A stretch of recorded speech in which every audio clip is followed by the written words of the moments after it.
कृष्णाय वासुदेवाय हरिये परमात्मने प्रणतक्लेशनाशाय गोविंदाय नमो नमः। वैशाख महात्म में 29वां अध्याय। प्राचीन समय में कश्मीर देश में देवव्रत नाम का एक ब्राह्मण था। उसकी मालिनी नाम की एक पुत्री हुई। वह कन्या सत्यशील नाम वाले विद्वान ब्राह्मण को ब्याही गई। वह उसके साथ विवाह करके उसे अपने साथ यवन देश में ले गए। लेकिन वह मालिनी अत्यंत दुष्टा भी थी। वह रूप यवन वाली कभी भी अपने पति की प्रिय नहीं हुई। वह निष्ठुर सदैव अपने पति से द्वेष रखती थी। अपने पति को वश में रखने के लिए उसने दूसरी स्त्रियों से वशीकरण मंत्र पूछा। तब उन्होंने उससे बताया कि हमने तो अपने पति को वशीकरण औषधि से वश में कर लिया है। तू भी योगिन के पास जा, वह तुमको दिव्य औषधि देगी जिससे तुम्हारे पति अवश्य अवश्य में हो जाएंगे। उनके कथन अनुसार वह योगिनी के मंदिर में गई, वहाँ जहाँ पर कुटी में 100 स्तंभ बने हुए थे। इस प्रकार उस मालिनी ने वहाँ पहुँच मन को वश में करवाने वाले मंत्रों के लिए प्रार्थना की। फिर उसने हीरा जड़ी हुई स्वर्ण की अंगूठी उस योगिनी को भेंट की। योगिनी के उसके पति के अपमान से दुखी हृदय जानकर कहने लगी कि यह रक्षा चूर्ण तुमको देती हूँ। यह संपूर्ण प्राणियों के वश में करने वाला है। यह चूर्ण अपने पति को देकर उसकी गिरवा की रक्षा करना। तेरा पति तेरे वश में हो जाएगा। तेरे बुरे चरित्रों को देखकर भी तुमको कुछ न कहेगा। वह चूर्ण को लेकर अपने घर आई और संध्या समय दूध में मिलाकर अपने पति को दिया। उस चूर्ण को पीने से उसके क्षय रोग को हो गया और वह दिनों दिन क्षय होता चला गया तथा उसके गवाही स्थान में कीड़े पड़ गए। जब उसके पति की ऐसी दशा हो गई तो वह इच्छा पूर्वक विचरने लगी कि तब उसका पति पीड़ा के मारे त्राही त्राही पुकारने लगा और कहने लगा कि मैं तेरी शरण में हूँ, तू मेरी रक्षा कर। मैं कभी भी पर स्त्री की इच्छा नहीं करूँगा, तेरा दास हूँ, मेरी रक्षा कर। अपने पति की ऐसी दशा देख वह बहुत घबराई और सोचने लगी कि यदि यह मर गया तो मैं सब श्रृंगारों से वहीन हो जाऊंगी। ऐसा सोचकर फिर योगिनी के पास गई और उससे सब वृत्तांत कहा। तब योगिनी ने उसे पहली औषधि का दाह शांत करने के लिए दूसरी औषधि दी। उसके पान करते ही उसका पति स्वस्थ हो गया।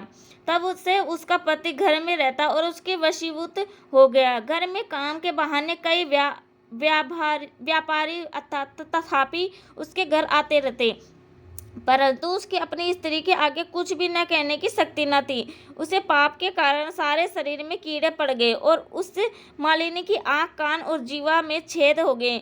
उसके स्तन कट गए, अंगुलियां गलने लगी, पैरों में लाली आ गई हो गई, जैसे कष्ट भोग रही। कुछ दिन पश्चात दुखी होकर मर गई और नरक भोगने लगी। 15,000 वर्ष तक त्रामभांड नामक नरक में दुग्ध होती रही। फिर 100 जन्म तक कुत्ते की योनि में पड़ी रही। देव योग से जब कर्म फल पूरा हो गया तो वह वैशाख मास की संक्रांति में शुक्ल पक्ष की द्वादशी के दिन पद्म बंधु का पुत्र नदी में स्नान कर पवित्र हो गीले वस्त्रों से ही घर आया। वहां तुलसी वृक्ष के पास उसने पैर धोए। उसी स्तंभ के नीचे वह कुतिया सो रही थी।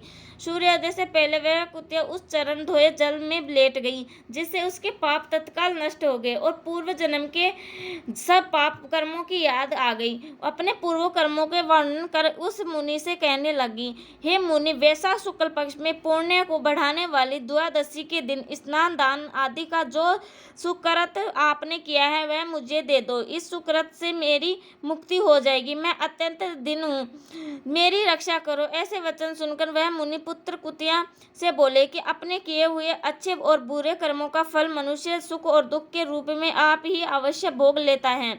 ऐसे वचन सुनकर कुतिया दुखी होकर ऊंचा मुख करके जोर जोर से कहने लगी और उसके पिता कदम बंधु से कहने लगी कि मैं आपके द्वार पर पड़ी रहने वाली कुतिया हूँ, आपका जूठा टुकड़ा खाती रहती हूँ। आप मेरी रक्षा कीजिए, क्योंकि महात्मा गृहस्थियों को जो उसके द्वार पर उनकी शरण में पड़े रहते हैं उनका द्वार करना उनका परम कर्तव्य है। ऐसा भेद जानने वाले ने कहा कि चांडाल कुत्ता सदा गृहस्थियों की दया के पात्र है, अतः आप मुझ मूर्ख उद्धार करो। ऐसे कुतिया के वचन सुनकर पद्म बंधु पर घर के बाहर आया और पूछने लगा कि क्या बात है। तब उसके पुत्र ने सब कथा वर्णन की। पुत्र के वचन सुनकर वे विस्मय के साथ कहने लगे कि मेरा पुत्र होकर तूने यह क्या कहा।